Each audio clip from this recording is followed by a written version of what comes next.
Olá, meu nome é Maria Eduarda Borges de Almeida, eu sou estudante de agronomia, estou no 8º período, também petiana do PET Agroenergia, e neste vídeo eu vou apresentar para você o relatório final da minha pesquisa, que tem como título Pré-validação do modelo de predição do balanço de energia para telhado verde. A minha orientadora é a professora doutora Cristiane Guizelini.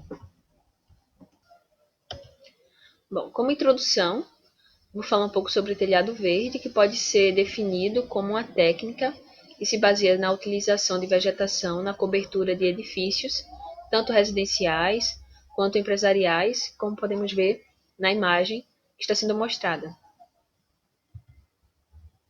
Bom, a composição do telhado verde é baseada em algumas camadas que são importantes para que haja segurança tanto da técnica, para que haja segurança do edifício e também da manutenção da vegetação.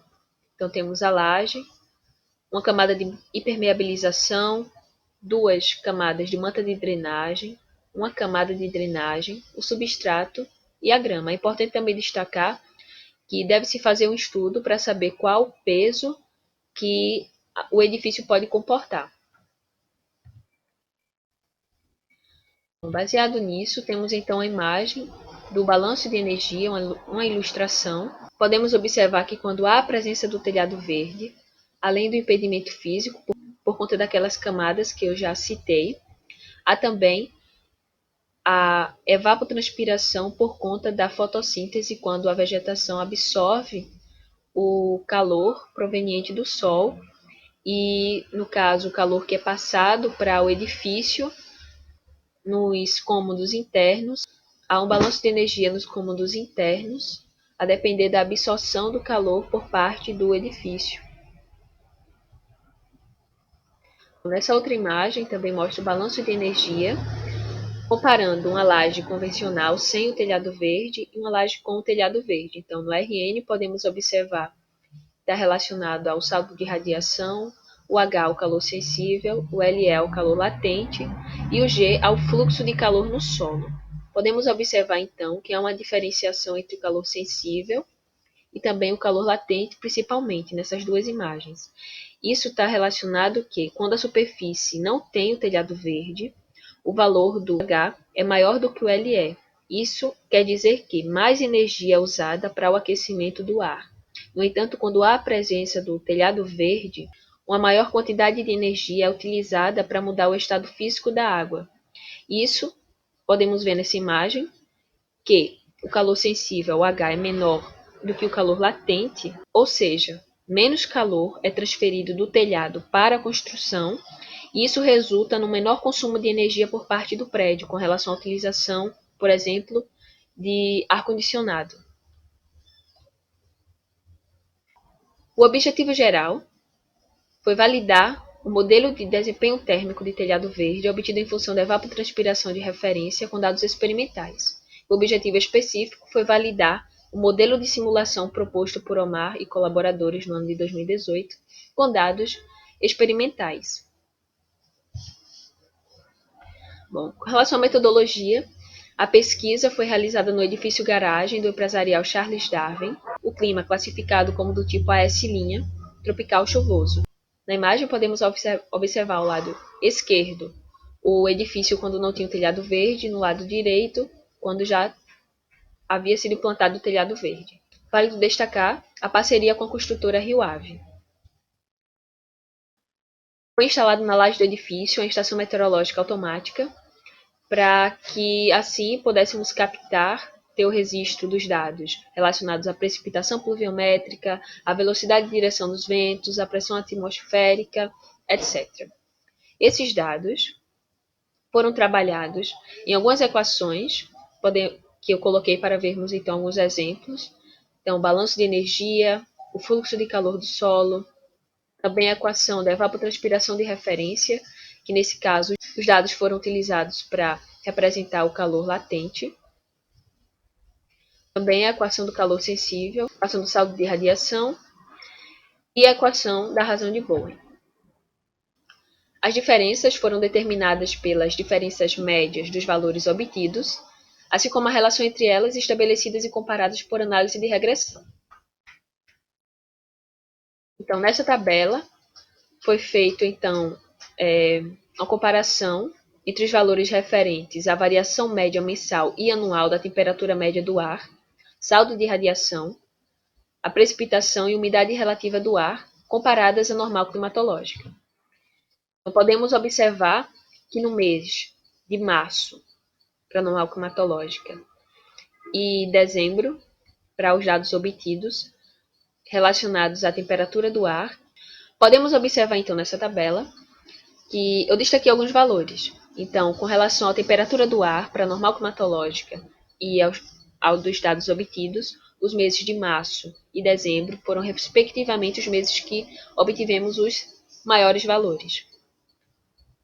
Já com relação ao saldo de radiação para a normal climatológica e os dados obtidos, os meses de junho e julho foram obtidos os menores valores. Já com relação à precipitação, os meses que obtemos os maiores valores foram no mês de abril, para os dados obtidos, e na normal climatológica foi no mês de junho.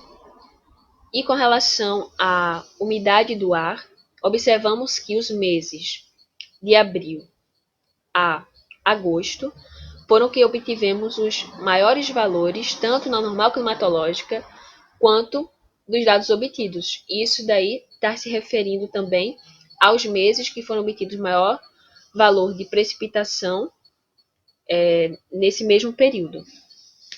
De maneira geral, pode-se observar que houve um baixo desvio climático, classificando então como um período típico. Ou seja, possivelmente haverá um baixo desempenho do modelo de simulação quando utilizado em um período atípico, com valores diferentes desses que foram encontrados no período de estudo. Também foi feito uma comparação dos valores do fluxo de calor no solo, calor latente, calor sensível, razão de Bowen e o saldo de radiação, comparados com relação aos valores simulados e os obtidos, o real. Podemos observar que os dados obtidos pelo modelo de simulação subestimou os dados reais. E isso pode ter acontecido, possivelmente, porque utilizamos o valor do albedo de 0,25, que é o padrão. No entanto, o valor médio obtido durante o período de estudo foi de 0,12. E possivelmente essa mudança ocorreu porque era feita a irrigação 2 vezes ao dia. E isso pode ter tido influência na modificação do valor desse albedo e com relação também a essa diferença dos valores que foram obtidos no modelo de simulação. Nessa outra imagem, podemos ver que foi feito um estudo com relação à análise de regressão. De maneira geral, os valores obtidos demonstraram que houve uma ótima correlação entre as variáveis estudadas. Podemos observar, então, que os valores do coeficiente de determinação se aproximaram bastante do 1, tanto para o RN, o saldo de radiação, o LE, o calor latente, no caso. Também com relação ao fluxo de calor no solo, o G, o calor sensível, o H, e também a razão de Bowen. A razão de Bowen foi o valor que foi menor obtido, 0,7, mas ainda assim foi um valor que demonstrou uma boa correlação entre as variáveis. Por consequência desses valores, o coeficiente de Pearson também foi bastante satisfatório, tendo a média de maior que 0,87 para essas variáveis. Bom, baseado nesse estudo, constatou-se que o modelo de simulação para o telhado verde apresentou resultados satisfatórios ao prever os valores de coeficiente de Pearson para as variáveis analisadas, com R maior que 0,87, uma média, como eu já falei anteriormente. Então, gostaria de agradecer a sua atenção por ter assistido esse vídeo. Se ficou alguma dúvida, é só deixar também nos comentários. Agradecer também à universidade, ao PET Agroenergia, ao Grupo GEPESA, ao Rio Ave, também à minha orientadora, a professora Cristiane Vizelini. Se você não for inscrito no canal, se inscreve, que vamos estar postando outros relatórios finais. Também já temos algumas postagens dos relatórios parciais. Obrigada!